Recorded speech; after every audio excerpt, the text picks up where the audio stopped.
Mastering apostrophes for possession with irregular plural nouns.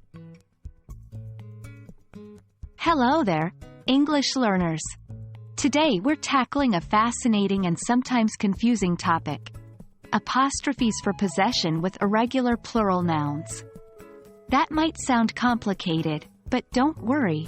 We'll break it down step by step, making it super simple to understand. Firstly, we need to understand irregular plural nouns. These are words that don't follow the usual rules when they become plural. Instead of just adding an s or s to the end of the word, they undergo more substantial changes. For example, child becomes children, and man becomes men. These are regular plurals. When we want to show that something belongs to someone or something else, we use apostrophes for possession. For regular nouns, we would add s at the end of the word. Like cat's toy means the toy belongs to the cat. But with irregular plural nouns, it's a bit different. For irregular plural nouns, we don't add another s after the apostrophe.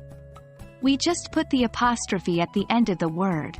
So, if we're talking about a toy belonging to multiple children, we would say children's toy. And if we're talking about a place that belongs to several men, we'd say men's room. But hold on, there's a little twist here. When dealing with singular irregular nouns, such as child or woman, we do add s after the apostrophe. For instance, if the toy belongs to one child, we'd say child's toy. If the room belongs to one woman, it's woman's room.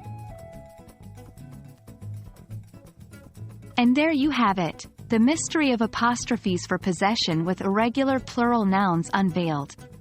Just remember, add the apostrophe at the end for plural irregular nouns and s for singular irregular nouns. We hope this video has been helpful.